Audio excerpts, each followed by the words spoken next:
আসসালামু আলাইকুম ওয়া রাহমাতুল্লাহি ওয়া বারাকাতুহু। আউযু বিল্লাহি মিনাশ শাইতানির রাজীম। বিসমিল্লাহির রহমানির রহিম। ওয়া আতুন নিসা সাদাকাতিহিন্না নিহলাতান ফাইন তিবনা লাকুম আও শাইইম মিনহু فإن تبنا لكم عن شيء منه نفسا فكلوه هنيئا مريئا ولا تؤتوا السفهاء أموالكم التي جعل الله لكم قياما وارزقوهم فيها واكسوهم وقولوا لهم قولا معروفا وابتلوا اليتامى حتى إذا بلغوا النكاح فإن آنستم منهم رشدا فادفعوا إليهم أموالهم ولا تأكلوها إسرافا وبدارا أن يكبروا ومن كان غنيا فليستعفف ومن كان فقيرا فليأكل بالمعروف فإذا دفعتم إليهم أموالهم فأشهدوا عليهم وكفى بالله حسيبا للرجال نصيب مما ترك الوالدان والأقربون وللنساء نصيب مما ترك الوالدان والأقربون مما قل منه أو كثورا نصيبا مفروضا। ইরশাদ হচ্ছে, আর আনন্দের সাথে ফরজ মনে করে তোমরা স্ত্রীদের মহারানা আদায় করে দাও, তবে যদি তারা নিজেরাই নিজদের ইচ্ছায় মহারানার কিছু অংশ মাফ করে দেয় তাহলে তোমরা সানন্দে তা খেতে পারো। আর তোমাদের যে ধন সম্পদ আল্লাহ তোমাদেরকে জীবন ধারণের মাধ্যম হিসেবে দিয়েছেন তা তোমরা নির্বোধদের হাতে তুলে দিও না, তবে তাদের খাওয়া পড়ার ব্যাপারে ব্যবস্থা গ্রহণ করো এবং সদুপদেশ দাও। আর এতিমদের পরীক্ষা করতে থাকো যতদিন না তারা বিবাহযোগ্য বয়সে পৌঁছে যায়। তারপর যদি তোমরা তাদের মধ্যে যোগ্যতার সন্ধান পাও তাহলে তাদের সম্পদ তাদের হাতে সুপার্দ করে দাও। তারা বড় হয়ে নিজেদের অধিকার দাবি করবে। এই ভয়ে কখনো ইনসাফের সীমা অতিক্রম করে তাদের সম্পদ তাড়াতাড়ি গ্রাস করো না। এতিমদের যে অভিভাবক সম্পদশালী হবে সে যেন পরহেজগারি অবলম্বন করে, অর্থাৎ অর্থ গ্রহণ না করে, আর যে গরিব সে যেন প্রচলিত পদ্ধতিতে তা গ্রহণ করে।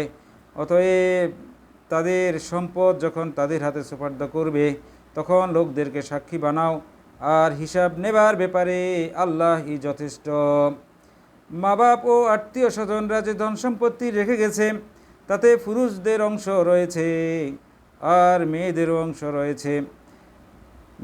অংশ রয়েছে সেই সম্পত্তিতে যা মা বাপ ও আত্মীয় স্বজনরা রেখে গেছে, তা সামান্য হোক অথবা বেশি, এবং এই অংশ আল্লাহর পক্ষ থেকে নির্ধারিত। বারাকাল্লাহু লানা ওয়া লাকুম ফিল কালামিল হাকিম। আলহামদুলিল্লাহি রাব্বিল আলামিন ওয়াসসালাতু ওয়াসসালামু আলা সাইয়্যিদিল আমবিয়াই ওয়াল মুরসালিন ওয়া আলা আলিহি ওয়া আসহাবিহি আজমাইন। মহান আল্লাহ সুবহানাহু ওয়া তাআলার অশেষ মেহেরবানি, আমরা কালামে হাকিমের ধারাবাহিক এই অধ্যয়ন পর্বগুলোতে অংশগ্রহণ করতে পারছি। যে মহান রাব্বুল আলামিন আমাদেরকে কোরআন জানার, বুঝার এবং মানার জন্য আমাদের দিলের ভিতরে একটি দুর্বলতা তৈরি করে দিয়েছেন। যে মহান আল্লাহ রাব্বুল আলামিন আমাদেরকে কোরআনের সাথে সংযুক্ত রেখেছেন, সে মহান আল্লাহর দরবারে লাখো কোটি শুকর আর সিজদা পেশ করছি।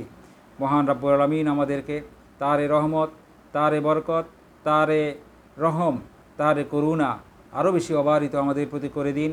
আমরা যেন কালামে হাকিমকে ধারণ করে আমাদের আজীবন মৃত্যু এ পথে টিকে থাকতে পারি এবং কোরআন করিম কেন্দ্রিক একটি ব্যক্তি, পরিবার, সমাজ ও রাষ্ট্র গঠনের ব্যাপারে তথা বিশ্ব পরিচালনার ব্যাপারে আমরা ভূমিকা রাখতে পারি। মাবুদ আমাদেরকে কোরআনের কাঙ্ক্ষিত সে মুজাহিদ হিসাবে কবুল করার পাশাপাশি আমাদেরকে তিনি যে খেলাফতের দায়িত্ব দিয়েছেন, আমরা যে আল্লাহ রাব্বুল আলামিনের মহান খলিফা, আমরা যে এই মহিমান্বিত ডেজিগনেশন আমরা ওন করি, যে রাব্বুল আলামিন আমাদেরকে সেই পদবীর আল্লাহর খলিফা পদমর্যাদার হক এবং হাকিকত বুঝার তৌফিক দান করুন এবং হক আদায় করার তৌফিক দান করুন। সে পরিবেশ মাবুদ আমাদেরকে দান করুন। দরুদ ও সালাম প্রেরণ করছি মানবতার মুক্তি দিশারি সাইয়্যিদিনা মুহাম্মদুর রাসূলুল্লাহ সাল্লাল্লাহু আলাইহি ওয়াসাল্লামের পবিত্র রওজায়ে আতহারে, যে মহান আদর্শের মাধ্যমে আমরা এই বিশ্ব শান্তির চিরন্তন দিক নির্দেশনা, জীবন ব্যবস্থা, মহান দ্বীন আল ইসলামকে আমাদের মাঝে এরকমভাবে পেয়েছি এবং কোরআনে হাকিম পেয়েছি। মাবুদ আমাদের দরুদ ও সালামটুকু সোনার মদিনায় রাসূলে পাকের রওজায়ে আতহারে পৌঁছিয়ে দিন। জান্নাতের সর্বোচ্চ শহীদি মর্যাদা কামনা করছি ওই সকল ভাইদের যারা এই দিনকে ধারণ করতে গিয়ে শাহাদাত বরণ করেছেন।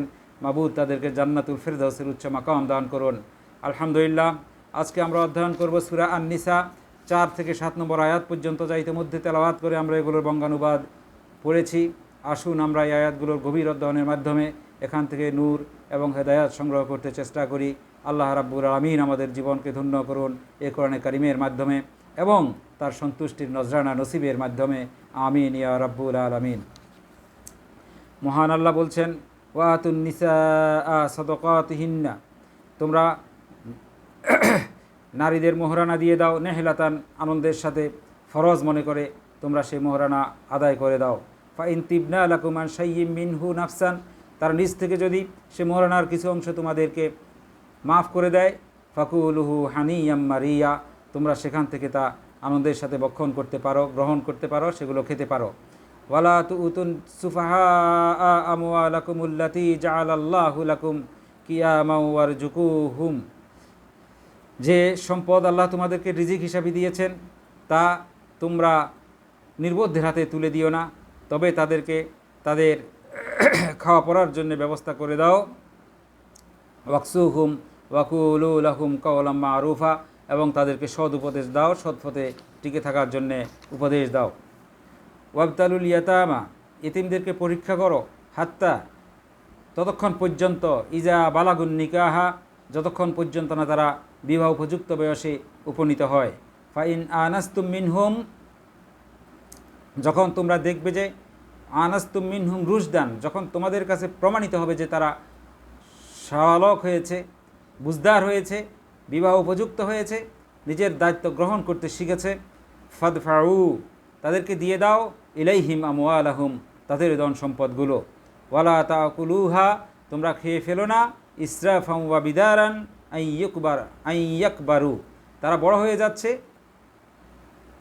এই আশঙ্কায় তাদের সম্পদগুলো তোমরা অতি দ্রুত খেয়ে ফেলো না। ওয়ামান কানা গানিয়াম ফালিয়াস্তাফিফ, তোমরা যারা এতিমের অভিভাবক হবে তারা যদি ধনী হও তাহলে তাকে অবলম্বন করবে। ওয়ামান কানা ফাকিরান ফালিয়াকুল বিল মারুফ, এবং যদি সে গরিব হয়, এতিমের অভিভাবক যদি গরিব হয়, সে যেন এতিমের সম্পত্তি থেকে ন্যায়সঙ্গতভাবে গ্রহণ করে। ফাইজা দাফাতুম ইলাইহিম আমওয়ালাহুম, যখন তোমরা এতিমদের সম্পদ দিয়ে দেবে, ফাআশহিদু, সাক্ষী রাখো, আলাইহিম, কিছু মানুষকে তোমাদের এই কর্মের সাক্ষী রাখো। ওয়াকাফা বিল্লাহি হাসিবা, এবং হিসাব গ্রহণ করার জন্যে মহান আল্লাহ রাব্বুল আলামিনই যথেষ্ট। লিররিজালি নাসিবুম মিম্মা তারাকাল ওয়ালিদাইনি ওয়াল আকরাবুন, পিতামাতা এবং আত্মীয় স্বজনের সম্পদের উপরে পুরুষদের অধিকার রয়েছে। ওয়ালিন নিসাই নাসিবুম মিম্মা তারাকাল ওয়ালিদাইনি ওয়াল আকরাবুন, এবং পিতামাতা ও আত্মীয় স্বজনের সম্পদের উপরে মহিলাদেরও অধিকার রয়েছে। মিম্মা কাল্লা মিনহু আও কাসুরা, তা অল্প হোক অথবা বেশি হোক, সে সম্পদে অধিকার থাকবেই। নাসিবাম মাফরুদা, এ হক আল্লাহ রাব্বুল আলামিনের পক্ষ থেকে নির্ধারিত। তো আমরা জানি ইসলাম হচ্ছে জীবনের বিজ্ঞান, ইসলাম হচ্ছে পূর্ণাঙ্গ জীবন ব্যবস্থা, complete code of life, Mokammel Nizam-e হায়াত। এই ইসলামকে যারা পূর্ণাঙ্গ জীবন ব্যবস্থা হিসেবে গ্রহণ করে শপথাবদ্ধ হয়ে তার উপরে টিকে থাকার চেষ্টা করছেন, শুধুমাত্র তারাই মুসলমান। ইসলামকে যারা অপূর্ণাঙ্গ মনে করছেন, ইসলামকে যারা অসম্পূর্ণ মনে করছেন, তারাই মন গড়া রাজনীতি করছেন, তারাই ইসলাম বাদ দিয়ে অন্য কোনো বিধিবিধান মোতাবেক ব্যক্তি, পরিবার, সমাজ ও রাষ্ট্র পরিচালনা করছেন এবং তারা তাগুত বাতিলের ঝান্ডা বহন করছেন। এজেন্ট হয়ে, মুনাফিক হয়ে তারা মুসলিম দাবি করে এই সমাজে মিশে রয়েছেন। কিন্তু কোরআনে কারীম সাক্ষী, এই যে কোরআনে কারীমকে যারা পূর্ণাঙ্গ জীবন ব্যবস্থা হিসেবে গ্রহণ করে নাই, যারা আল্লাহ প্রদত্ত দ্বীনকে পূর্ণাঙ্গ হিসেবে গ্রহণ করে নাই, জীবনের প্রতিটি দিক ও বিভাগে আল্লাহর হুকুম আর রাসূলের সুন্নাহ মোতাবেক পরিচালনা করার ব্যাপারে সিদ্ধান্ত গ্রহণ করে নাই, তারা মুসলিম হতে পারে নাই। যে কারণে রাব্বুল আলামিন বারবার বলে দিয়েছেন যে ইয়া আইয়ুহাল্লাযীনা আমানু লা তামুতুন্না ইল্লা ওয়া আনতুম মুসলিমুন, যে তোমরা মুসলিম না হয়ে মৃত্যুবরণ করো না। সুতরাং ঈমান আনাই যথেষ্ট নয়, ঈমান আনাই যথেষ্ট নয়, হিসাব দিতে হবে যে কতটুকু ঈমান আপনার রয়েছে, সেই ঈমানের আলোকে আপনি কতটুকু আমলগুলো করেছেন। তো সুতরাং আমল যদি আমাদের ঈমানের বিপরীত হয়, তাহলে কোনোভাবেই আমাদের মুসলিম পরিচয় সার্থকতা বহন করবে না। আমাদের এই নামকা ওয়াস্তে সাইনবোর্ড সর্বস্ব মুসলমানিত্ব, সাইনবোর্ড সর্বস্ব ঈমান, এটুকু দিয়ে আমাদের কাল হাসরের ময়দানে আমাদের মুক্তি মিলবে না। সুতরাং আসুন আমরা ইসলামকে পূর্ণাঙ্গ জীবন ব্যবস্থা হিসেবে গ্রহণ করি। আজকের এই মুহূর্ত থেকে ইসলাম ছাড়া অন্য সকল বিধিবিধানকে লাথি মেরে ডাস্টবিনে ফেলে দেই, আমরা সকল মন গড়া মতবাদকে থু মেরে ফেলে দেই। ধর্মনিরপেক্ষতাবাদ, জাতীয়তাবাদ, সমাজতন্ত্র ইত্যাদি ইত্যাদি যত ধরনের মতবাদ আছে, এই সবগুলো মতবাদ মুসলিমদের জন্য সেরকম হারাম যেরকমভাবে শুকরের গোস্ত খাওয়া হারাম, যেরকমভাবে মূর্তি পূজা করা হারাম। সুতরাং যারা এই মন গড়া মতবাদগুলো কায়েম করার চেষ্টা করার মাধ্যমে, ওই সকল রাজনীতি করার মাধ্যমে ইসলামকে ক্ষমতার থেকে দূরে সরিয়ে দিচ্ছেন, ইসলাম ভিত্তিক রাষ্ট্র পরিচালনা থেকে ইসলামকে দূরে সরিয়ে রাখছেন, তারা সেই কাফের মুশরিকদের মতোই পরিণতি বরণ করতে হবে। এই কথাগুলো তাদেরকে খুব ভালোভাবে বোঝা উচিত। আমরা যেহেতু বলেছি, জেনেছি এবং মেনেছি, আমরা যেহেতু মাথা পেতে নিয়েছি আল্লাহ রাব্বুল আলামিনের বিধিবিধানকে, সুতরাং আমরা জানি যে ইসলাম হচ্ছে পূর্ণাঙ্গ জীবন ব্যবস্থা, কোরআনে কারীম হচ্ছে জীবনের বিজ্ঞান। এখানে জীবন সংশ্লিষ্ট অতি ঘনিষ্ঠ বিধিবিধানগুলো অতি সূক্ষ্মভাবে আল্লাহ রাব্বুল আলামিন বর্ণনা করেছেন, সবিস্তারে বর্ণনা করেছেন। রাব্বুল আলামিন প্রকাশ্য দিবালোকের মতো স্পষ্ট করে আল্লাহ রাব্বুল আলামিন তার বিধিবিধানগুলোকে আমাদের জন্যে পেশ করেছেন।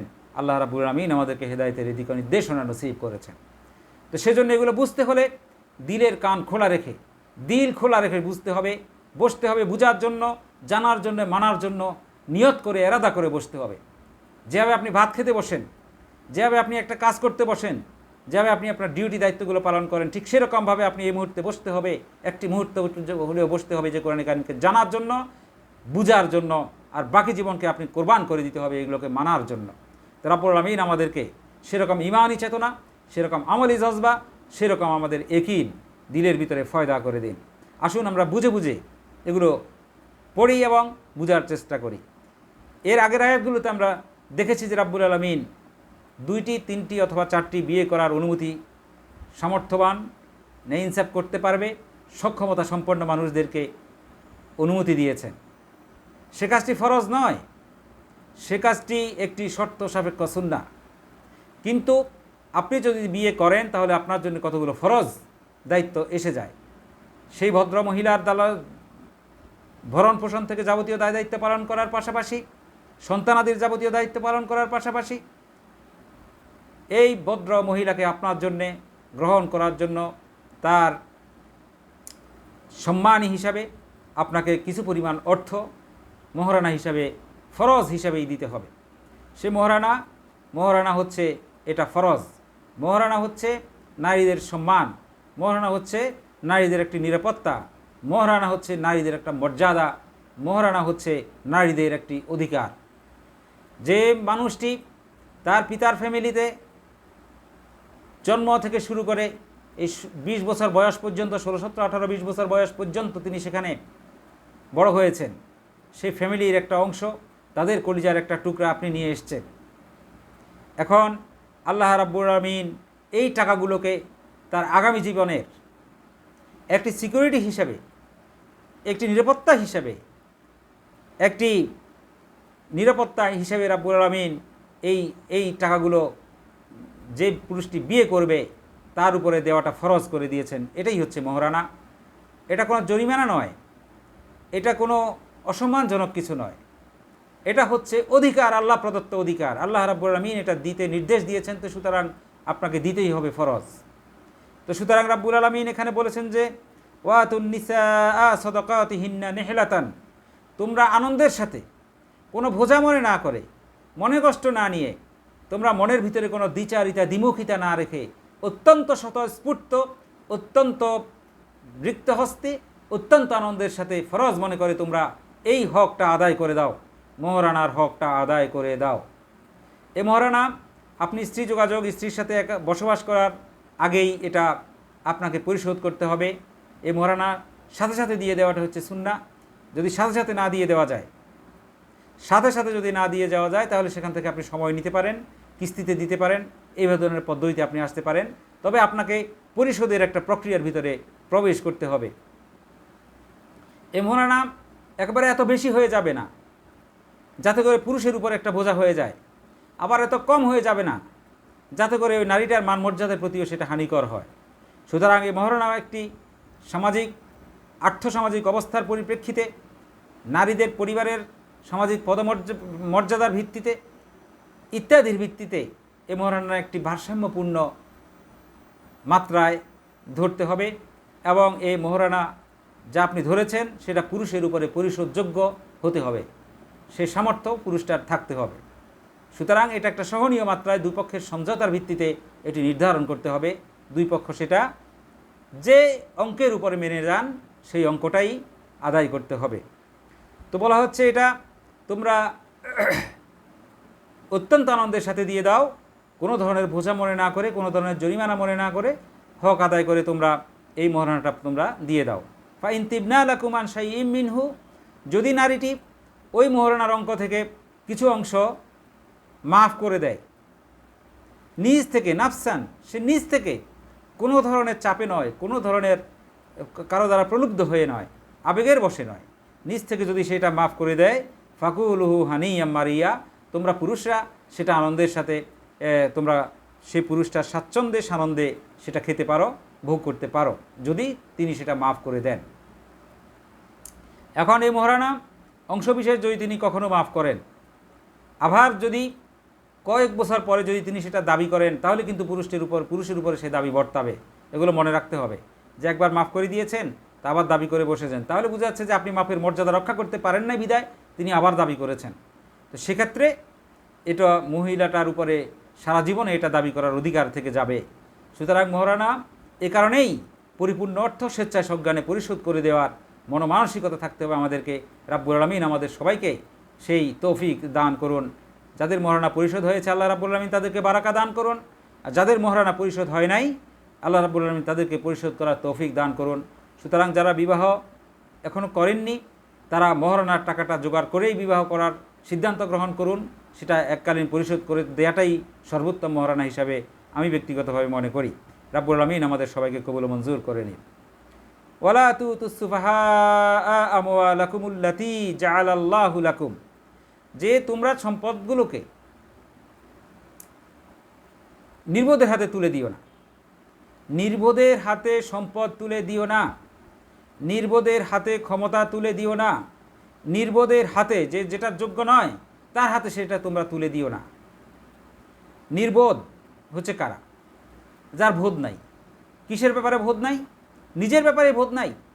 সে নিজেকে জাহান্নামে নিয়ে যাচ্ছে, তার এই দেহটা জাহান্নামে জ্বলবে, যে জুলুম অত্যাচার করার কারণে, পাপ করার কারণে, বেনামাজি হওয়ার কারণে, বেরোজগারি হওয়ার কারণে, সুদ খাওয়ার কারণে, ঘুষ খাওয়ার কারণে, মানুষের প্রতি জুলুম অত্যাচার করার কারণে এই লোকটা নিজেকে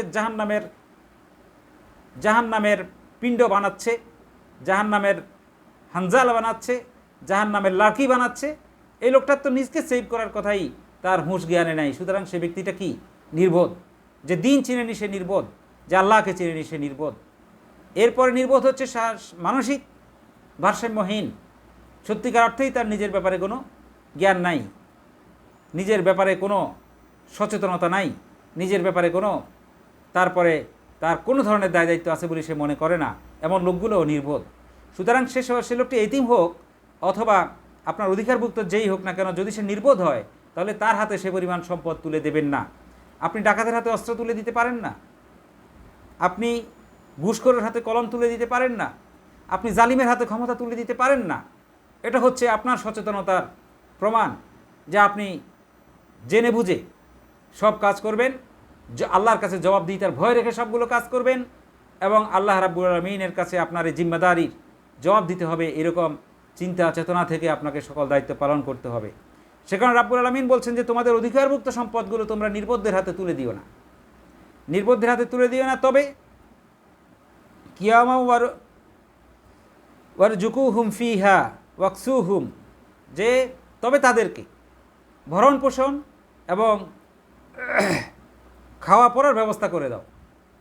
এই লোকটা নির্বোধ, পাগল, মানসিক ভারসাম্যহীন, এই লোকটা তার সম্পদের জিম্মাদারি দায়িত্ব পালন করতে পারবে না, এরকম প্রমাণিত হওয়ার পরে তার হাতে সে পরিমাণ সম্পদ তুলে দেওয়া যাবে না, কিন্তু তাকে তার চলার মতো, তার জীবন পরিচালনা করার মতো তাকে খাওয়ার পরার ভরণ পোষণের ব্যবস্থা গ্রহণ করতে হবে। এটা হচ্ছে বোধসম্পন্ন লোকদের উপরে দায়িত্ব, যার হাতে সম্পদের জিম্মাদারি রয়েছে। ওয়াকুলু লাহুম কাওলাম মারুফা, এবং তাকে সদুপদেশ দাও, অর্থাৎ যে যেখানে দুর্বল রয়েছে তাকে সেখান থেকে সবলতার পথে আনার জন্য আপনাকে আমাকে, যারা বোধ জ্ঞান সম্পন্ন বুঝদার, তাদের প্রতি দায়িত্ব রয়েছে যে তাদেরকে এই পথে আনার জন্য। যদি মানসিক ভারসাম্যহীন হয় তাকে চিকিৎসা করান, যদি খারাপ পথে থাকে তাকে ভালো পথে আনার জন্য উপদেশ দেন, যদি ভুল পথে তাকে সুপথে আনার জন্য কাজ করেন, দাওয়াত দিয়ে যান। এইভাবে করে তাকে সঠিক পথে, সিরাতুল মুস্তাকিমের পথে, হকের পথে, সত্যের পথে অটল অবিচল থাকার ব্যাপারে আপনাকে পরিশ্রম করে যেতে হবে, কাজ করে যেতে হবে। ওয়াকুলু লাহুম কাওলাম মারুফা, এবং তাকে সদুপদেশ দাও। পরের আয়াতে আল্লাহ রাব্বুল আলামিন বলছেন যে ওয়াবতালুল ইয়াতামা হাত্তা ইযা বালাগুন নিকাহা, যে এতিমদেরকে পরীক্ষা করতে থাকো। যে এতিম ছোটোবেলা থেকে আমার দায়িত্বে বড় হচ্ছে, সেই এতিম বিবাহ উপযুক্ত হয়েছে কিনা, সে এতিম বুঝদার হয়েছে কিনা, সে এতিম নিজের দায়িত্ব পালন করার মতো মানসিক পরিপক্কতা অর্জন করেছে কিনা, তার সার্বিক সচেতনতা সব মিলিয়ে সে একজন অ্যাডাল্ট হিসেবে, সে একজন স্বেচ্ছায় সজ্ঞানে সিদ্ধান্ত গ্রহণ করার ক্ষমতা সম্পন্ন মানুষ হিসাবে পরিপূর্ণতা অর্জন করেছে কিনা, এটুকু তোমরা পরীক্ষা করো, যাচাই বাছাই করে দেখো। ফাইন আনাস্তুম মিনহুম, যদি তোমরা দেখো যে রুশদান তোমাদের কাছে প্রমাণিত হয় যে সে উপযুক্ত হয়েছে, ফাদফাউ ইলাইহিম আমওয়ালাহুম, যে সম্পদগুলো তোমাদের অধিকারে রয়েছে তাদের, সেগুলো তোমরা পুরোপুরিভাবে তাদেরকে দিয়ে দাও। এবং এই সম্পদ প্রদানের ক্ষেত্রে ওয়ালা তাকুলু ইসরাফান বিদারান আইয়ুকবারু, যে আইয়াকবারু, তারা বড় হয়ে যাচ্ছে, বড় হয়ে গেলে তোমার থেকে সম্পদের হিসাব গ্রহণ করবে, এই আশঙ্কায় তুমি তাড়াতাড়ি করে তাদের সম্পদগুলোকে নষ্ট করে দিও না, খেয়ে ফেলো না, আত্মসাৎ করো না, গ্রাস করো না, তাদের সম্পদগুলো যথাযথভাবে তাদেরকে ফিরে দাও। ওমান কানা গানিয়াম ফালিয়াস্তাফিফ, যদি এতিমের অভিভাবকত্ব গ্রহণকারী ব্যক্তি যদি ধনী হন, তাহলে তিনি এতিমের সম্পদ থেকে কোনো সম্পদ গ্রহণ করবেন না। এখানে সে কথাই বোঝানো হয়েছে যে তাকে ফি সাবিলিল্লাহ, তার ভরণ পোষণের দায়িত্ব তোমরা গ্রহণ করো, যদি তোমরা ধনী হও, আল্লাহর ওয়াস্তে সেটা গ্রহণ করো। ওমান কানা ফাকিরান ফালিয়াকুল বিল মারুফ, যদি এতিমের অভিভাবকত্ব গ্রহণকারী ব্যক্তি ফকির হন, গরিব হন, মিসকিন হন, তাহলে তিনি প্রচলিত পদ্ধতিতে প্রয়োজন পরিমাণ সম্পদ তিনি গ্রহণ করবেন সার্ভিস চার্জ হিসাবে, যে তাকে সেবা দিচ্ছেন হিসেবে তার কিছু পারিশ্রমিক তিনি সেখান থেকে গ্রহণ করবেন। ওয়াকাফা বিল্লাহি হাসিবা, আল্লাহ রাব্বুল আলামিন হিসাব গ্রহণকারী হিসাবে যথেষ্ট। যে আপনি কম বেশি করছেন কি না, এতিমের প্রতি যা খরচ করেছেন তার চেয়ে কম নিলে কোনো সমস্যা নেই, কিন্তু জুলুম করে যদি বেশি নিয়ে যান, সেজন্য আল্লাহ রাব্বুল আলামিনের কাছে আপনাকে আমাকে জবাবদিহি করতে হবে। কেননা আল্লাহ রাব্বুল আলামিন হিসাব গ্রহণে খুবই তৎপর, হিসাব গ্রহণকারী হিসেবে আল্লাহ রাব্বুল আলামিনই যথেষ্ট। পরের আয়াতটি থেকে যে আলোচনা সামনে শুরু হচ্ছে অত্যন্ত গুরুত্বপূর্ণ বিষয়, পারস্পরিক হক এবং অধিকারের বিষয়, জায়গা জমির উপরে বোন ফুফু ইত্যাদি আত্মীয় স্বজনের অধিকার এবং হকের বিষয়, এগুলো। সুতরাং আমাদেরকে খুব ভালোভাবে এই আলোচনাগুলো বুঝতে হবে, শুনতে হবে, জানতে হবে, মানতে হবে, এবং যার যেখানে গ্যাপ রয়ে গেছে সেই গ্যাপগুলো হায়াতে জিন্দিগিতে পূরণ করে দেওয়ার জন্য ওয়াদাবদ্ধ হতে হবে, চেষ্টা শুরু করে দিতে হবে। আল্লাহ রাব্বুল আলামিন বলছেন যে লিরিজালি নাসিবুম মিম্মা তারাকাল ওয়ালিদানি ওয়াল আকরাবুন, পুরুষের জন্যে তার পিতামাতা এবং আত্মীয় স্বজনের সম্পদের উপরে অধিকার রয়েছে, অংশ রয়েছে। এখন আত্মীয় স্বজন, পিতামাতা এবং আত্মীয় স্বজন হচ্ছে ওই যে চাচা, মামা, কাকা, এরা এই ধরনের লোকেদের, এবং পিতা, মাতা, চাচা, মামা, এদের সম্পদের উপরে যে অধিকার রয়েছে সেগুলোর কথা এখানে বলা হচ্ছে। ওয়ালিন নিসাই নাসিবুম মিম্মা তারাকাল ওয়ালিদানি ওয়াল আকরাবুন, অনুরূপভাবে নারীদের জন্যেও পিতা, মাতা, আত্মীয় স্বজনের সম্পদের উপরে অংশ রয়েছে, সম্পদে তাদের অংশ রয়েছে। মিম্মা কাল্লা মিনহু আও কাসুরা, সেটা অল্প হোক অথবা বেশি হোক, সম্পদের পরিমাণ যেটাই হোক না কেন, নারী এবং পুরুষের উপরে পুরুষদের অধিকার রয়েছে। নাসিবা মাফরুদা, এটা হচ্ছে আল্লাহ রাব্বুল আলামিনের পক্ষ থেকে নির্ধারিত অংশ, আল্লাহর পক্ষ থেকে নির্ধারিত হক। এই অংশ হচ্ছে আল্লাহর পক্ষ থেকে নির্ধারিত। ইসলাম এর দূরদর্শিতা, ইসলাম যে একটা প্রজ্ঞাপূর্ণ মানুষের ধর্ম, ইসলাম যে একটি শান্তি প্রতিষ্ঠা করতে চায় এবং সকল ধরনের অশান্তির যে নির্মূল করতে চায়, ইসলাম যে একটি শান্তির পরিবেশ সারা বিশ্বে বজায় রাখতে চায়, তার প্রমাণ হচ্ছে এখানে যে জীবনের অতি সূক্ষ্ম বিষয়গুলোকে, সূক্ষ্ম বিষয়গুলোকে ইসলাম আলোচনার নিয়ে আসছে, অত্যন্ত গুরুত্বপূর্ণ আলোচনা নিয়ে আসছে। যে এখানে পিতা যে সম্পদ রেখে ইন্তেকাল করেন, সে সম্পদ নিয়ে ফিতনা ফাসাদ তৈরি হইতে পারে, ভাই বোনদের ভিতরে ঝামেলা হইতে পারে, মারামারি কাটাকাটি হইতে পারে, ফিতনা তৈরি হইতে পারে। সে কারণে রাব্বুল আলামিন এর অংশগুলোকে তিনি বিন্যাস করে দিয়েছেন যে কে কতটুকু পাবে, এ সম্পদগুলো কারা কারা পাবে, কিভাবে পাবে, কি পরিমাণ পাবে, সব রাব্বুল আলামিন অংশ বিন্যাস করেছেন সূরা আন-নিসাতে। এখান থেকে সে আলোচনাটা শুরু হচ্ছে। লিররিজালি নাসিবুম মিম্মা তারাকাল ওয়ালিদানি ওয়াল আকরাবুন, পিতামাতার সম্পদের উপরে তার সন্তানগুলোর অধিকার রয়েছে। সে সন্তান পুরুষ হোক অথবা নারী হোক, অধিকার থাকবে। ওয়াল আকরাবুন, এবং চাচার সম্পত্তি ও মামার সম্পত্তি ইত্যাদি আত্মীয় স্বজনদের, সংশ্লিষ্ট আত্মীয় স্বজনদের, ফুফুর সম্পত্তি ইত্যাদি সংশ্লিষ্ট আত্মীয় স্বজনদের সম্পত্তির উপরে এই পুরুষের অধিকার থাকবে। যে পুরুষ পিতা থেকে পাবেন, যদি এই পুরুষের কোনো চাচা, তার কোনো সন্তান, পুত্র সন্তান না থাকে, তাহলে সেখান থেকে তিনি পাবেন। এ পুরুষ তার মামার, সেখানে মায়ের অংশ থেকে পাবেন। এখানে অংশগুলো রাব্বুল আলামিন নির্ধারণ করে দিয়েছেন। অনুরূপভাবে ওয়ালিন নিসাই নাসিবুম মিম্মা তারাকাল ওয়ালিদানি ওয়াল আকরাবুন, একই কথা বলা হয়েছে। পুরুষেরা যেরকম পাবে বাবা, চাচা, মামাদের কাছে, নারীরাও ঠিক সেরকম পাবে বাবা, চাচা এবং মামাদের কাছে, আত্মীয় স্বজনদের কাছে। মিম্মা কাল্লা মিনহু, অল্প হোক আও কাসুরা, বেশি হোক, অল্প হোক অথবা বেশি পরিমাণ অগণিত সম্পদ হোক, সেখান থেকে তারা অংশগুলো পাবেন। নাসিবা মাফরুদা, এই অধিকার, এই অংশ আল্লাহ রাব্বুল আলামিন সাব্যস্ত করে দিয়েছেন। সুতরাং কে কতটুকু পাবে, এই বিষয়গুলো সামনে আল্লাহ রাব্বুল আলামিন আলোচনা করেছেন। আমরা ইনশাআল্লাহ সামনের আয়াতগুলো অধ্যয়ন করার সময় সেগুলোর ফারায়েজ, সেগুলোর অংশবিন্যাস, শরীয়তসম্মত বিন্যাস আমরা ইনশাআল্লাহ জানব। কিন্তু আজকের আয়াত থেকে এটাই হলো শিক্ষণীয় বিষয় যে প্রথম কথা হলো মোহরানা একটি ফরজ ইবাদত। মোহরানা আদায় করা ছাড়া বিবাহ শুদ্ধ হবে না। মোহরানা যদি কেউ না আদায় করার সিদ্ধান্ত নেয়, অস্বীকার করে, তাহলে তার বিয়ে শুদ্ধ হয়নি, তার সন্তানগুলো শুদ্ধ হয়নি। এটাকে পরিশুদ্ধ বিশুদ্ধ করে নেওয়ার জন্যে এই মুহূর্ত থেকে প্রাপ্য মোহরানা, স্ত্রীর প্রাপ্য মোহরানা আদায় করে দিতে হবে। এটা হলো ফরজ। সুতরাং এই প্রশ্নে কোনো আপোষ নাই, এই প্রশ্নে কোনো আপোষ নাই, এটা মাফ নাই।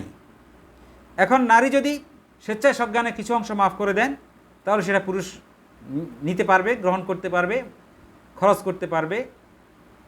আবার এই নারী যদি তার জীবনের কোনো সময় মাফকৃত অংশ দাবি করেন পুনরায়, আবার এই পুরুষের পক্ষে কিন্তু সেটা পরিশোধ করা ফরজ হয়ে যাবে, সাথে সাথে ফরজ হয়ে যাবে। ধন ও সম্পদ কোনো নির্বোধের হাতে তুলে দেওয়া যাবে না। অনুরূপভাবে কোনো ধরনের ক্ষমতা কোনো অজ্ঞ মূর্খ জালিম এদের হাতে তুলে দেওয়া যাবে না। ক্ষমতাও এক ধরনের সম্পদ। এই বিষয়ে সার্বিক সচেতনতা আমাদেরকে অবলম্বন করতে হবে। কিন্তু এই নির্বোধদের থাকা খাওয়া পড়া ভরণ পোষণের ব্যবস্থা করতে হবে, এটা বোধসম্পন্ন লোকেদের প্রতি বা সম্পদ যাদের অধিকারী রয়েছে তাদের প্রতি দায়িত্ব। এতিমদেরকে তারা বালেগ হওয়া পর্যন্ত অপেক্ষা করতে হবে। বালেগ হলো বিবাহ উপযুক্ত হওয়া পর্যন্ত, সময় পর্যন্ত সে হয়েছে কি না সেটা পরীক্ষা করতে হবে। যদি দেখা যায় যে তারা তাদের দায়িত্ব গ্রহণ করতে পারবে, তারা স্বাবলম্বী হয়েছে নিজেকে পরিচালনা করার ব্যাপারে, তখন তাদের সম্পদগুলো তাদেরকে বুঝিয়ে দিতে হবে। এবং তারা বড় হয়ে যাচ্ছে এই ভয়ে তাদের সম্পদগুলোকে খেয়ে ফেলা যাবে না। যদি এতিমের দায়িত্ব গ্রহণকারী ব্যক্তি ধনী হন, তাহলে তিনি এতিমের সম্পদ থেকে কোনো কিছু গ্রহণ না করে তাকওয়া ফরজগারি অবলম্বন করে এতিমের দায়িত্ব পালন করবেন। এটাই হচ্ছেন আল্লাহ রাব্বুল আলামিন চান। কিন্তু যদি তিনি গরিব হন তাহলে তিনি ন্যায়সঙ্গত পরিমাণ গ্রহণ করতে পারবেন। কিন্তু এখানে বেইনসাফি করা যাবে না। হিসাব গ্রহণের ব্যাপারে আল্লাহ রাব্বুল আলামিনই যথেষ্ট। নারীদের অধিকার, পুরুষের অধিকার রয়েছে পিতামাতা এবং আত্মীয় স্বজনের পরিত্যক্ত সম্পত্তির উপরে। অনুরূপভাবে নারীদেরও অধিকার রয়েছে পিতামাতা এবং আত্মীয় স্বজনের পরিত্যক্ত সম্পত্তির উপরে, সেটাও বেশি হোক অথবা কম হোক। আল্লাহ রাব্বুল আলামিন এই অংশ নির্ধারণ করে দিয়েছেন। আল্লাহ রাব্বুল আলামিন আমাদেরকে এই হক ও অধিকারগুলো আদায় করার তৌফিক দান করুন। আমাদেরকে পুত পবিত্র, প্রশ্নমুক্ত,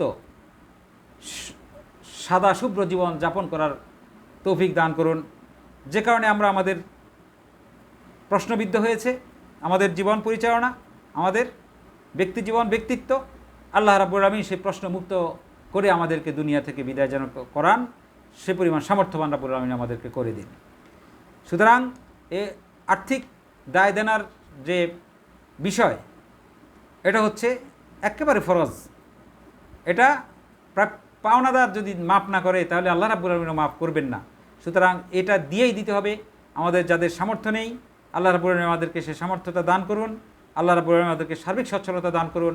আল্লাহ রাব্বুল আলামিন আমাদের সবাইকে এই কোরআনে কারিমের কাঙ্ক্ষিত পথে মতে চলার, বলার, জানার, মানার এবং কোরআন কেন্দ্রিক একটি বিশ্ব ব্যবস্থা গড়ে তোলার ব্যাপারে আমাদেরকে সে পরিমাণ যোগ্য করে গড়ে ওঠার তৌফিক দান করুন। মাবুদ আমাদেরকে তার দুনিয়াতে তার খেলাফত প্রতিষ্ঠার জন্য কবুল মঞ্জুর করে নিন। ওয়া আখিরি দাওয়ানা আলহামদুলিল্লাহি রাব্বিল আলামিন। ওয়াসসালামু আলাইকুম ওয়া রাহমাতুল্লাহি ওয়া বারাকাতুহু।